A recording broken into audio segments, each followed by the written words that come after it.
Sabadika, welcome to Thailand, and today's video is about dupe, fashion, knockoffs, counterfeit and fake jewelry. Now the psychic behind having a Chanel or a Tiffany blows my mind to the point I finally just wanted to buy some to confirm why I don't buy it, the durability of it, the waste of money, and why do we feel that we have to prove our self-worth and wealth by owning fake goods? It makes no sense, but that is because the industry, the LVMH or the Hermès or the Cartier or Tiffany's or Chanel, for centuries have convinced us that owning this is success, it's wealth. But that's slowly changing. A couple of things that are happening here in Asia.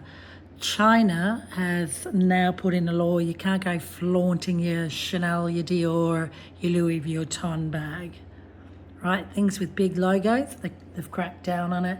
And China has rised up against the West for many years to try and bring in their own brands. So you see it in the electrification of cars and the dupe, counterfeit, fake fashion. They have mastered it. And every time I come to Asia, which is every 6 months, it gets better and better. So let's talk about today's dupes and the difference of quality. Now this one is look, it says, it's a Tiffany. It's got Tiffany & Co. It says it's 20 karat gold, 750, which is the 325 silver 750, saying it's 20 karat, Italy. It's engraved beautifully, I have to say. I really do. And I've been wearing this, and I got it in Vietnam. I actually got it given. But it's excellent. It's excellent condition. I think it is a metal, and the gold plated or whatever the material in here is fantastic. I don't shower in it, but I'm not also treating it that well. So I've been wearing it non-stop for a month. Everything's still in here. The stones, the engraving is absolutely brilliant on it, and it feels really like a bangle, feels like silver, but where I get my jewelry made, what happened is I put it on and I walked out of the shop. Then I said to her, I've forgotten about it. And I have seen the dupe. This is a dupe, but I've seen a lesser quality of the dupe, and it was nowhere this standard. But I'm actually really impressed with how long it's lasted after 4 weeks, and it's heavy and it's durable. It's well made for a dupe. It'll be a good quality metal, opposed to this nonsense, right? It's supposed to come with the Chanel. See the black thing? This hasn't even lasted a week. It's you can get different types of, I don't know, it feels like plastic. Like, look, it's already ungluing. The Chanel's already ungluing. Like this, I think I spent 10 euro on it. I feel upset because I can get like a nice tiger eye for 10 euro. And then we've got the so-called silver one. Actually, what did I pay? I paid 229,000 dong. Actually, it was 30% off. So, all right, I've paid 6 euro, but together, that's 12 euro of junk. And it's junk. And it's junk you don't need. It doesn't make me feel good. I mean, I don't even know if Chanel does that. And I actually spent quite a bit on junk because I just wanted to see how it made me feel, and I won't do it again. It's just cheap, nasty crap. The only good thing about it is what it comes in. I like how they do this. Look, they put it in this packaging. So what I'll do, and I like that, sort of a protective thing. So my daughter wants this, she can have it. But what is it about the dupe, the psychology behind it, that I would kind of think that having this horrendously quality-made bracelet that didn't even last a week, it fell off, it's going to give me that feel-good factor, it's going to give me that achievement, that it's going to give me my self-worth.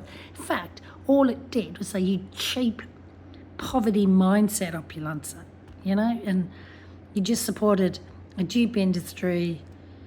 It's made you feel ripped off. But are we being ripped off by the real brands? Of course we are. It's called marketing. The Dior bracelets, the Cartier bracelets, the amount of what you're paying for gold doesn't quantify, for example, the gold necklace that I have that's 35 years old. But what is it about the Chanel logo? And I own nothing Chanel. Actually, I do own Chanel shoes. What is it about Coco? Have we, in 2025, do these brands command that affluence, that wealth? I mean, in Elizabeth Taylor's time, in Princess Margaret's time, in Grace Kelly's time, I got it. The wealth wasn't flaunted. It isn't like what it is now, where a lot of influencers and people are wealthier than ever. The gap between rich and poor is greater. So it's changed a lot. We've got fast fashion. So I just see this everywhere. There's nothing unique. There's nothing unique about the original Chanel bag or the Gucci bag or the Dior bag. People that really get things made from those brands, you'll never see it. And for me, I support artisans that have made bags for Gucci, Salvatore Ferragamo, or Prada. They use the same leather without their logo, and the quality is 9 times out of 10 better. This, I have to say, I'll be honest with you, I liked the bracelet. I didn't know it was a Tiffany knockoff. I actually genuinely was buying this because I just liked the style. But then the lady said, look, it's a knockoff, you can have it. But what's really amazing about it is that it's a good quality metal. It's actually well made. And it says 750, which is what gold is. And I think 325 is silver. It says 1.20 carat, Italy. It's like really, really well made. And as I said, I don't swim in it. I do wear it often. And oh yeah, it's starting to show wear and tear over a month. But it looks great. It's a good metal. And if I just choose not to wear it every day, it could remain really good. Maybe I need to look after it a little bit more because it's a strong metal. But as I said, I generally didn't know that this was a Tiffany knockoff. But as for these, what a complete waste of money. Like, yeah, very disappointing. What is it? Share your thoughts of the dupe. What is it that makes us feel valued? I feel ripped off. I have been ripped off. I feel ripped off even generally on the real thing. Like over there where my suitcase is, I've got wool from Thailand and they made me a sort of a Chanel-inspired dress. And a fraction of the price. It supported the artisan directly. It went straight to them. Well, at least they got paid. And I liaised with the maker. For me, that's luxury. For me, that's getting something made is really, really of much more value, gives me a much more buying satisfaction, unlike this crap that basically, yeah, gosh, has that even come off? Yeah, they had a little stain in there. These are just incredibly poorly made, and as I said, you know, for €12.15 or maybe less, I could have bought some tie bracelets or taken someone out for dinner. But the only good thing is I like these little packagings. I think they're very, very cool.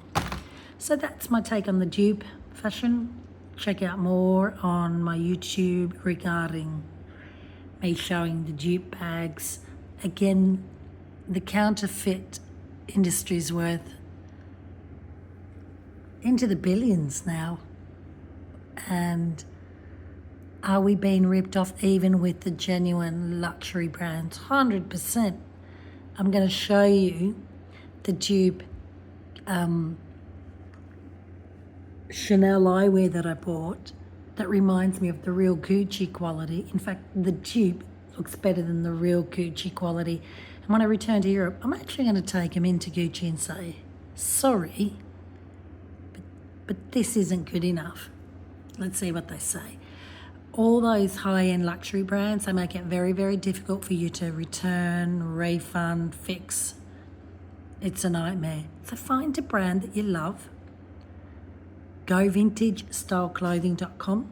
Go vintage. You can get some fantastic Chanel and Dior and Cartier in the vintage section. Stop buying crap you don't need. This sends a message and a reminder to me. Aim higher and don't try and be something you're not. And that means counterfeit crap. I don't even know what to do with it. I'll give it away. Lesson learned.